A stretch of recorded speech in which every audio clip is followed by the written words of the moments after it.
Welcome to Vuln Vibes. Today, we're diving straight into CVE 2025-31644. This is a pretty significant vulnerability affecting appliance mode big GIP systems. And given your expertise, we won't, linger on the basics. Let's really unpack the core implications of this command injection flaw. Agreed. Yeah, the fact that this gets around the intended security of appliance mode, well, that's the crucial thing here, isn't it? Absolutely. It kind of challenges the assumptions we make about how isolated those environments really are. Okay, so at its heart, what are we actually looking at with this vulnerability? What's the breakdown? So it's command injection vulnerability.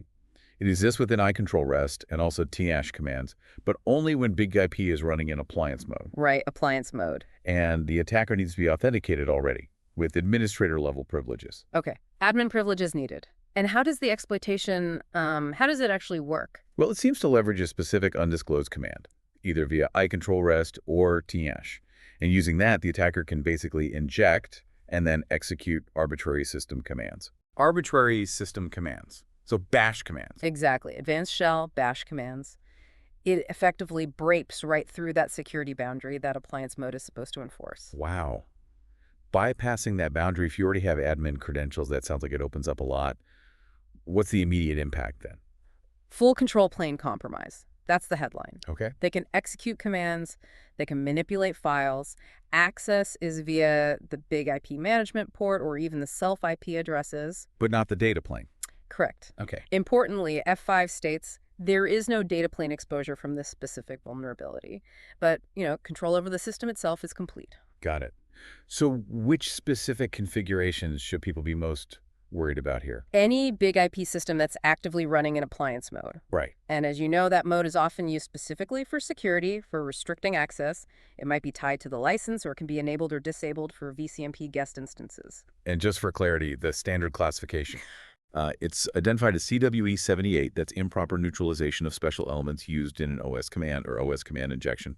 Pretty standard for this type of flaw. Makes sense. And for our listeners who are tracking this internally, what are the key F5 IDs they should look for? Sure. The F5 tracking IDs are 1778741, also 1702565, and 1583201. Good to know. How can security teams quickly figure out if their systems are actually vulnerable? Is there a tool? Yes. F5 provides their iHealth tool. That's documented in K27404821. It can diagnose this on BGIP, BGIQ, and F5OS systems. Okay. And for keeping track of which advisory versions apply, you check K51812227. Right. So what's the definitive fix? Patching, I assume? Yes, the primary solution is installing a fixed software version.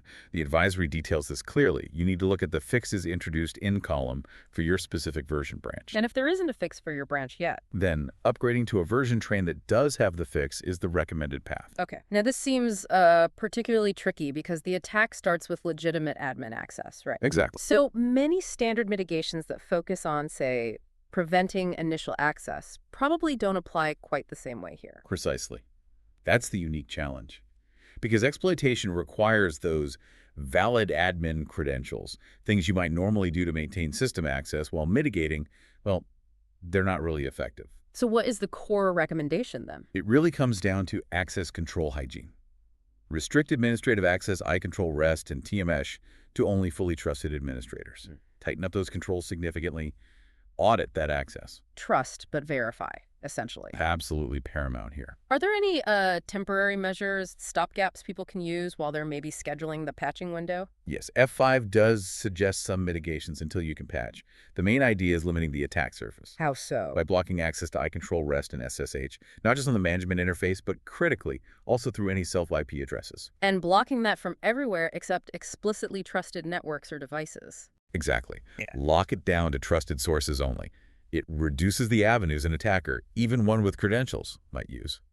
So, stepping back, this vulnerability really underscores, doesn't it, the critical importance of strict access controls, even within environments we think of as constrained, like appliance mode.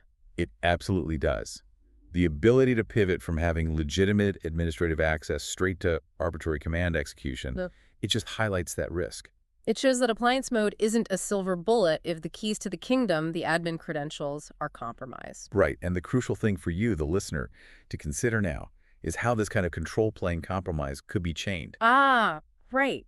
The next step. Yeah. Could an attacker use this foothold, even without direct data plane access here, to then move laterally within your broader infrastructure? Could they leverage this control to stage other attacks or exploit other internal vulnerabilities? That really shifts the perspective. It's not just about this one box. Exactly. You need to think about those potential lateral movement paths. What are the implications for your monitoring, your incident response playbooks? Analyzing that within your specific environment is really the key takeaway here.